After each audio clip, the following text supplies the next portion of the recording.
আমাদের দুশ্মন সমষ্টিগত কয় প্রকার? আরো জোরে বলেন, কয় প্রকার? এই সমষ্টিগত দুশ্মনকে আরবি একটা শব্দ দিয়ে ব্যক্ত করা যায়, শব্দটার নাম দুশ্মন। দুশ্মন লিখতে হরফ কয়টা? 1 নম্বর দাল, 2 নম্বর শিন, 3 নম্বর মিম, 4 নম্বর নুন। দাল দিয়ে দুনিয়াতে ছোট বড় হোক আর ধনী গরিব হোক, সাদা কালো হোক আর যেমন হোক, শিক্ষিত অশিক্ষিত হোক, শত্রু কম বেশ আছে না নাই? শত্রু বুঝেন তো? শত্রু মানুষের দুনিয়াতে কম বেশ আছে না নাই? বিশেষ করে মুসলিম আমরা যারা, আমাদের শত্রু অনেক বেশি। আমাদের শত্রু কি অনেক বেশি। আজকে দেখেন, চোখের সামনে 4 মাস পার হয়ে গেছে, প্রায় 40,000 প্লাস মানুষ শহীদ হয়ে গেছে ফিলিস্তিনের গাজায়, কিন্তু আমরা কিচ্ছু বলতে পারতেছি না। বড় বড় অত্যাচার চলতেছে। গত 2 দিন এমনি তো বাড়িঘর সব চুরমার করে ফেলাইছে, তাবু টানে ঘুমাইছে খোলা আকাশের নিচে, বৃষ্টি এসে সব তলাই দিছে। আবার আমাদের দেশের প্রেক্ষাপট দেখেন, আমাদের দেশে আমরা তো আর পুরা হিসাব জানি না, পত্রপত্রিকার রিপোর্টও যে আমরা জানি যে আমরা 85% মুসলিম দেশ, মানে মুসলমান আমরা 85% এদেশে। এদেশের শিক্ষা কার্যক্রম, শিক্ষা কারিকুলাম হওয়া দরকার আমাদের মতো, কিন্তু সেটা হয়ে যেতেছে হিন্দুদের মতো, সেটা হয়ে যেতেছে বিদেশিদের মতো। কথা বলেন ঠিক কিনা? আবার আরেক নাফরমান কমবখ্ত শাহরিয়ার কবির, গত পরশু দিন আমার মোবাইলে আমি এটা স্ক্রিনশট দিয়ে রাখছি, সে বলতেছে এদেশ কোরআনের আইন অনুযায়ী চলবে না।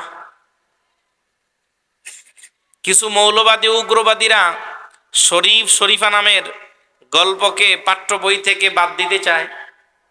ট্রান্সজেন্ডারের যে আমদানি করা হয়েছে, বিদেশি কালচার, বিদেশি যেই মতবাদ, সেটাকে বাদ দিতে চায়, যারা এই দেশের দুশ্মন। আচ্ছা, দুশ্মনকে কাকে দুশ্মন বলে? আর দুশ্মন তো আসলে তারা আমাদের সন্তানদের ভবিষ্যৎ নষ্ট করে ফেলতেছে। কথা ঠিক কিনা বলেন?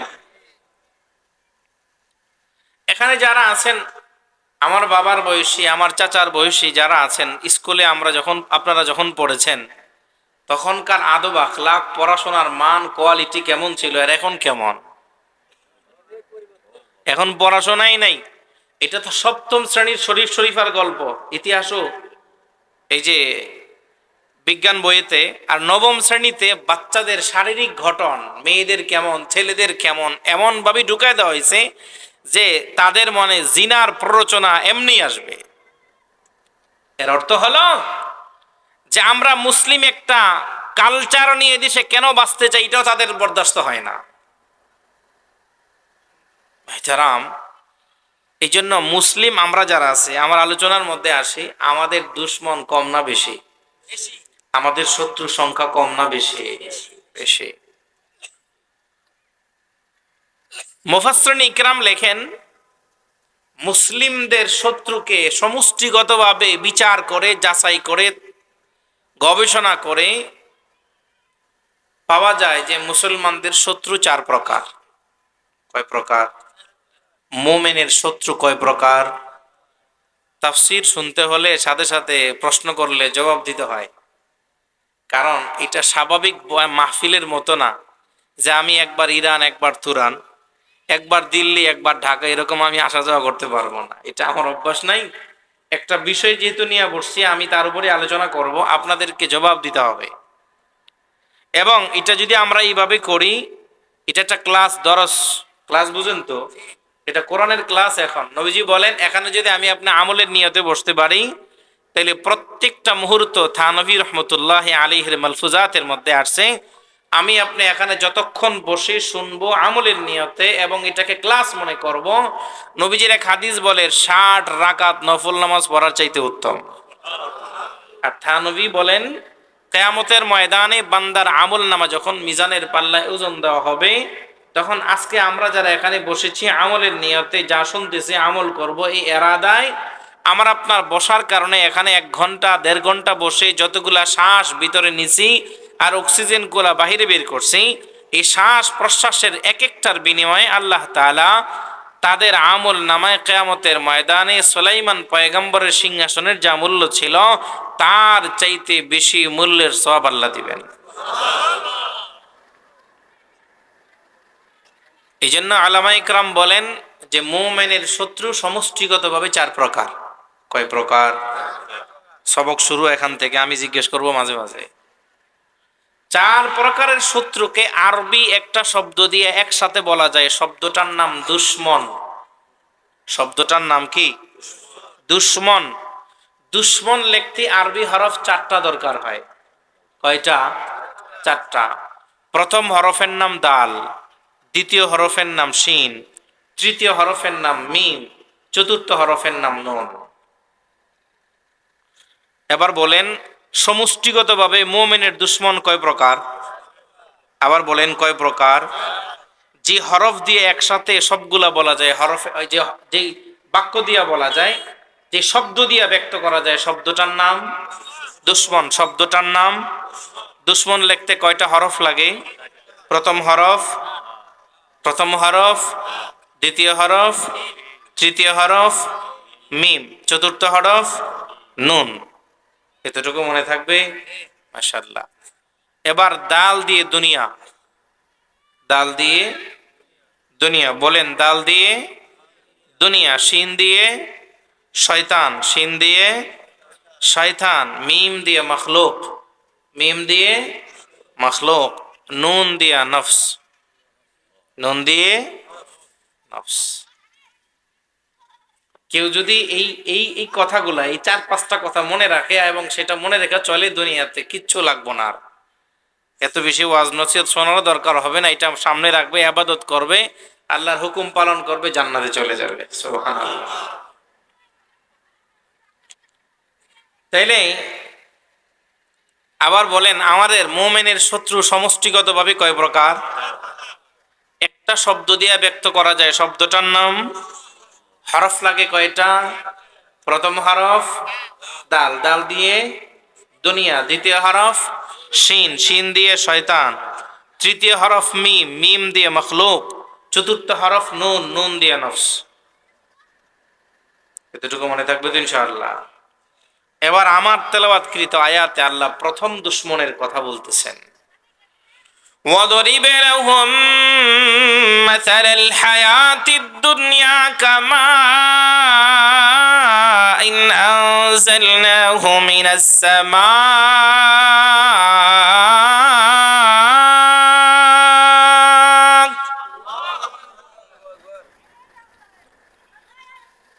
রব্বুল আলামিন বলেন প্রথম আয়াতের সুন্দর তর্জমা, ওয়াদরিব লাহুম, ও আমার নবী আপনি আপনার উম্মতের জন্য দৃষ্টান্ত পেশ করেন।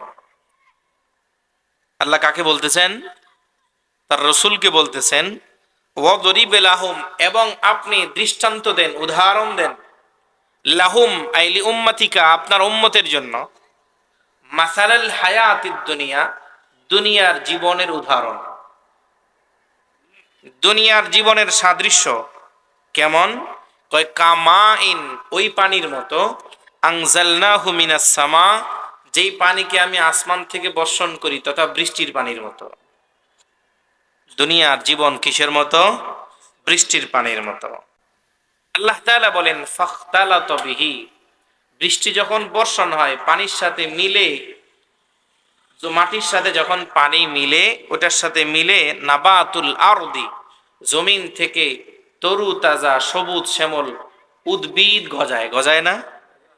বৃষ্টির দিন সামনে আসতেছে, যখন বৃষ্টি হয় হঠাৎ জমিনটা ছিল একদম খালি, কিচ্ছু নাই, একাধারে একদিন দুই দিন বৃষ্টি হলে পরে, বৃষ্টি থামলে সেখান থেকে কয়েকদিন পরে উদ্ভিদ গজায় কি গজায় না? যেটাকে আমরা ঘাস বলি, ঘাস হয় না? আল্লাহ তাআলা বলেন ফাআসবাহা হাসিমা, এক সময় সেই গাছটা আবার রোদ্রে পড়ে একেবারে শুকায় যায়। কিসের মতো যায়? শুকায় যায়। এমন শুকান শুকায় তাদরুহুর রিয়া, বাতাস সেটাকে উড়াই নিয়ে যায়। বাতাসের মধ্যে অনেক সময় পাতা, এই শুকনা ঘাস উড়ে কি উড়ে না? উড়ে। আল্লাহ তাআলা বলেন ওয়াকানাল্লাহ, এবং আল্লাহ তাআলা আলা কুল্লি শাইইন মুকতাদিরা, আল্লাহ তাআলা প্রত্যেকটা বিষয়ের উপরে ক্ষমতাবান। সুবহানাল্লাহ। তাইলে প্রথম আয়াতে আল্লাহ তাআলা আমাদেরকে বলতেছেন, আল্লাহর রসুলকে বলতেছেন, আপনি আপনার উম্মতের সামনে দুনিয়ার দৃষ্টান্ত পেশ করেন। দুনিয়ার দৃষ্টান্ত উদাহরণ হলো আকাশের বৃষ্টির পানির মতো, আকাশের বৃষ্টির পানির মতো। এবার মুফাসসিরিন ইকরাম বলেন, আল্লাহ তাআলা এখানে আকাশের বৃষ্টির পানির সাথে দুনিয়াকে কেন তুলনা করলেন? কারণ আছে না নেই? চারটা কারণ আছে। কয়টা ব্যাখ্যা? চারটা ব্যাখ্যা। এর আগে আমি আপনাদেরকে বলতে চাই, আমরা এখন আছি কোথায়? আমরা এখন কোন জগতে আছি? দুনিয়ার জগতে আছি। দুনিয়ার জগতে থাকার পরে আমরা জানি পানি ছাড়া নৌকা চলতে পারে না, জাহাজ চলতে পারে না, স্টিমার চলতে পারে না, স্পিড বোট চলতে পারে না। ঠিক দুনিয়াতে মানুষ যখন বসবাস করে একেবারে শূন্য হাতে দুনিয়াতে থাকা যায়। তাহলে আল্লাহ দুনিয়াকে কেন দুশ্মন বললেন, শত্রু কেন বললেন? আর বৃষ্টির পানির সাথে তুলনা করলেন, কারণ কয়টা? চারটা। এবার আমরা আসি দুনিয়াতে, এরপরে আমাদের গন্তব্য কি? পরবর্তী স্টেপ আমরা যাব কোথায়? আখিরাত। আমরা দুনিয়াতে আসছি দুনিয়ার জন্য না আখিরাতের জন্য? ঘুমাই গেছেন আপনারা? আমরা দুনিয়াতে আসছি কি দুনিয়ার জন্য না আখিরাতের জন্য? সরকারে দো জাহাঁ হাদিসে পাকে বলেন, আদ-দুনিয়া খুলিকাত লাকুম ওয়া আনতুম খুলিকতুম লিল আখিরাহ। আদ-দুনিয়া খুলিকাত লাকুম, ও আমার উম্মত, আল্লাহ তাআলা দুনিয়া এবং দুনিয়ার মধ্যে যত আসবাব আছে, নিয়ামত আছে, সব বানিয়েছেন তোমাদের জন্য, কিন্তু তোমাদেরকে বানিয়েছেন রব্বে কারীম আখিরাতের জন্য। আল্লাহ দুনিয়ার সব বানিয়েছেন বনি আদমের জন্য, কিন্তু বনি আদমকে বানিয়েছেন রব্বুল আলামিন আখিরাতের জন্য। আমরা দুনিয়াতে আসার পরে আখিরাতকে ভুলে গেছি, কথা বলেন ঠিক কিনা? দুনিয়াতে আসার পরে আখিরাতের কথা আমাদের মনে নাই। প্রমাণ, দুনিয়ার সামান্য জীবন, অনিশ্চিত জীবনের জন্য আমাদের যে রকম পরিশ্রম আমরা করি, আর নিশ্চিত চিরস্থায়ী জীবনের জন্য আমাদের পরিশ্রম কম না বেশি? একেবারে বলতেই নাই, কথা বলেন ঠিক কিনা? এখন আমি আপনি এখানে বসে আছি, আল্লাহ যদি আমাদেরকে এখানে উঠতে না দেন উঠতে পারবো? ঘরের মধ্যে গিয়া ঘুমাইছেন, সকালবেলা যদি চোখ না খুলে তাহলে হয় সকাল হবে না পরকাল হবে, কথা বলেন ঠিক কিনা? আমি আপনাদের সামনে হাদিসে পাক থেকে দুইটা দৃষ্টান্ত পেশ করব। যে নবীকে আল্লাহ বললেন আপনার উম্মতের সামনে দুনিয়ার দৃষ্টান্ত পেশ করেন, সেই নবীর সাহাবায়ে কেরামের দুনিয়ার জীবন কেমন ছিল, ওই সাহাবায়ে কেরামের জীবন থেকে আমি আপনাদের সামনে দুইটা দৃষ্টান্ত পেশ করতে চাই। কারণ আয়াত নবীর উপরে নাজিল হয়েছে, শুনেছেন সাহাবায়ে কেরাম। সর্বপ্রথম আয়াত নবী শোনায়েছেন কাদেরকে? সাহাবীদেরকে। আরো জোরে বলেন, কাদেরকে? সাহাবায়ে কেরামকে শুনিয়েছেন, এই জন্য ওনারাও দুনিয়াতে ছিলেন, আমরাও আছি। ওনাদের দুনিয়াতে থাকা আখিরাতের কর্ম করা আর আমাদের দুনিয়ায় থাকা আখিরাতের কর্ম করার মধ্যে ব্যবধান আছে না নাই? এই জন্য মুসলমান ভাইরা আমার, বিশ্বনবী সরকার দু জাহার উপরে আল্লাহ তাআলা আয়াত নাযিল করার পরে বললেন আপনার উম্মতের জন্য দুনিয়ার দৃষ্টান্ত পেশ করেন। فاختلط به نبات الأرض فأصبح حشيما تذروه الرياح وكان الله على كل شيء مقتدرا।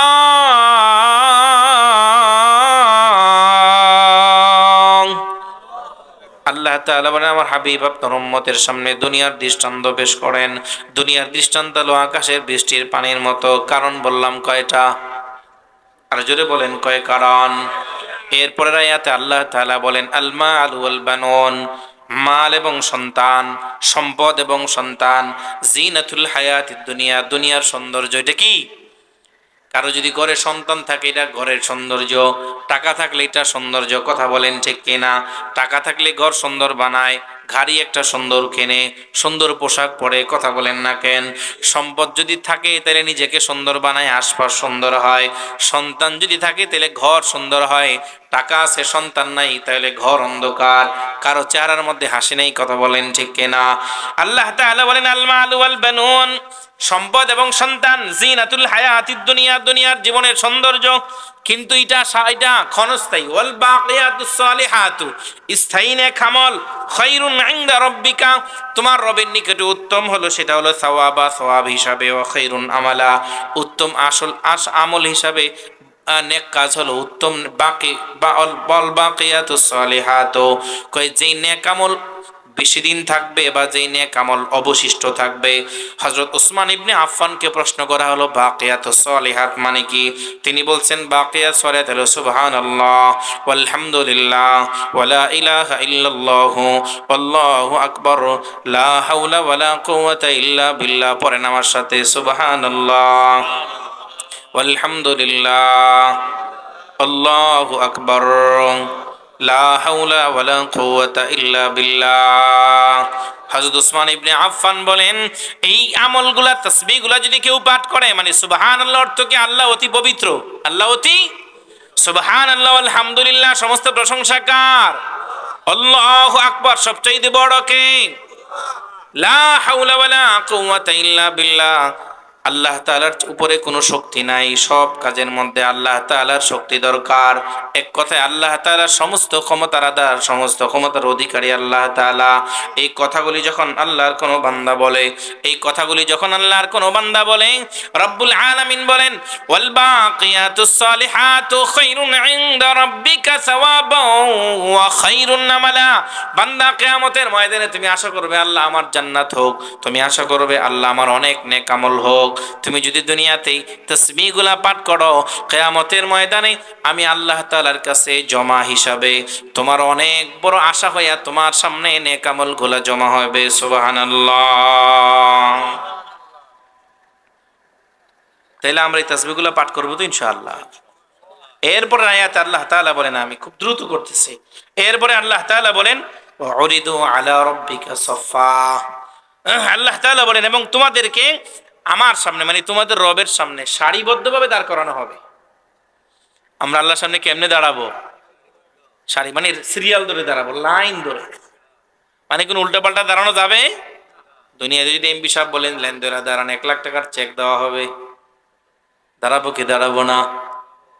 কোন আওয়াজ নেই, চুপচাপ লাইনে দাঁড়াবে, যাবে, টাকা নিয়ে যাবে।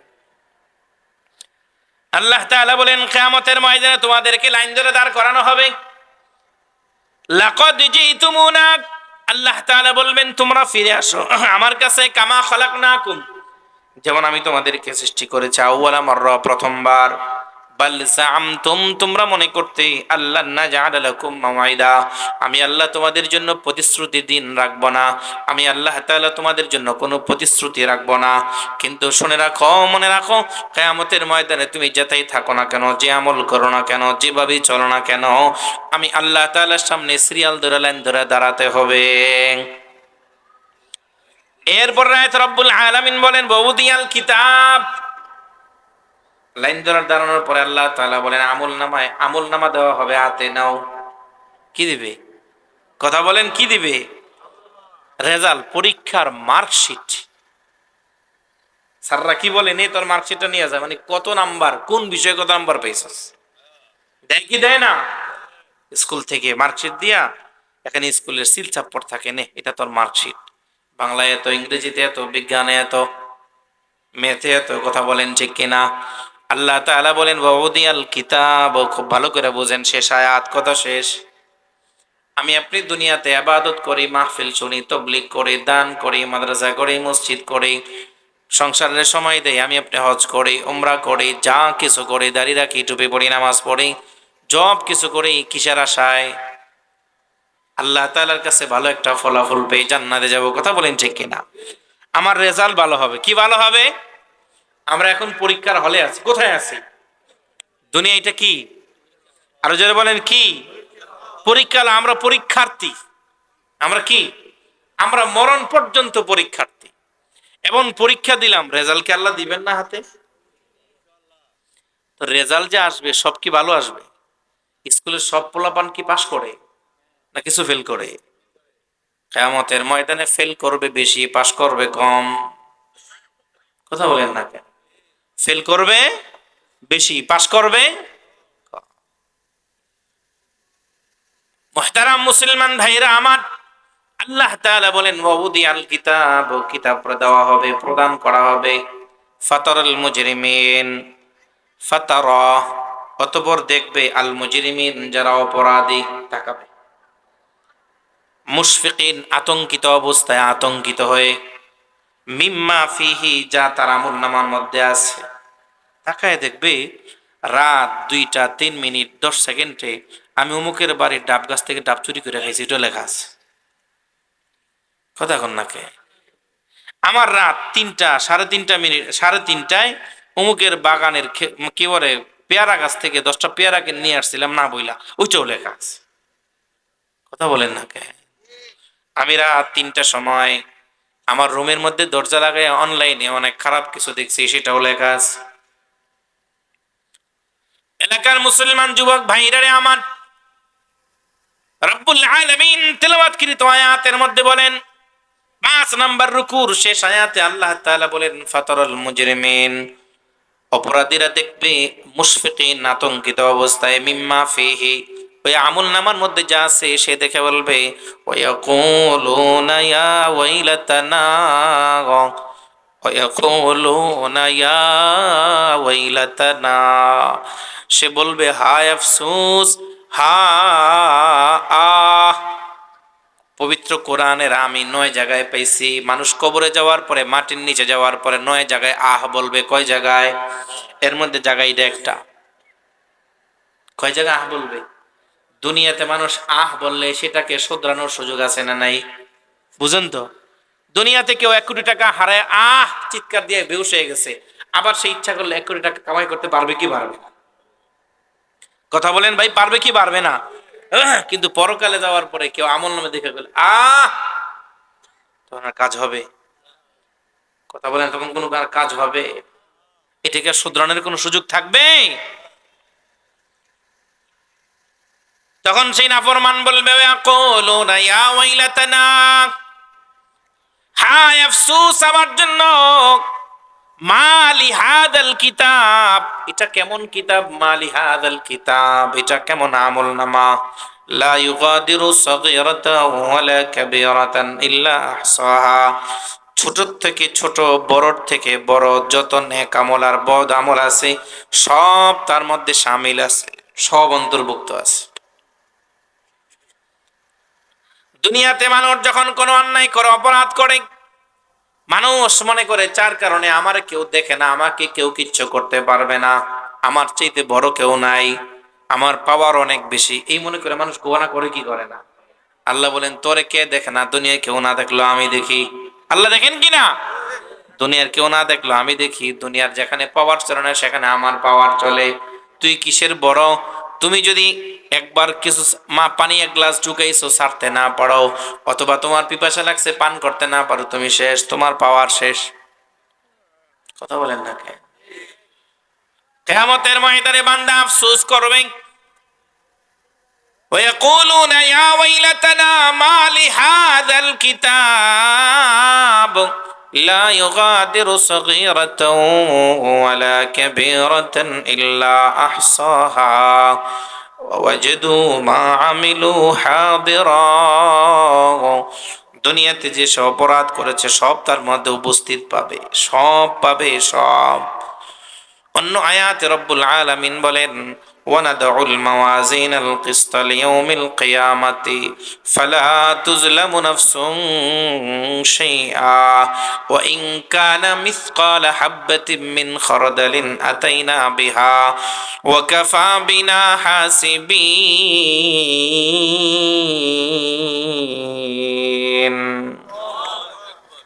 আল্লাহ তাআলা বলেন কিয়ামতের ময়দানে মিজানের নেকের পাল্লায় আর বদের পাল্লায় সরিষার দানা পরিমাণ নেক আমল থাকলে আমি আল্লাহ নেকের পাল্লায় দিব, সরিষার দানা পরিমাণ বদ আমল থাকলে আমি আল্লাহ বদের পাল্লায় দিব। বলেন সরিষা যদি কেউ বাড়ির উঠানে নেয় সব বেচা নেয় না কিছু পড়ে থাকে? মানে সরিষা আমরা সব ধরি না, কথা বলেন ঠিক কিনা? কিছু এমনি নিচে পড়ে থাকে। আল্লাহ বলেন দুনিয়াতে ধরতে না পারো, কিন্তু কিয়ামতের ময়দানে সব ধরা হবে।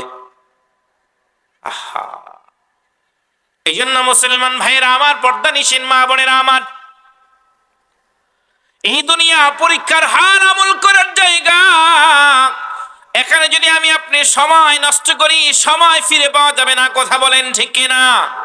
সময় যা চলে গেছে আমার হায়াত থেকে, আমি সারা জিন্দেগি ভর কানলেও ফেরত আসবে না, কথা বলেন ঠিক কিনা?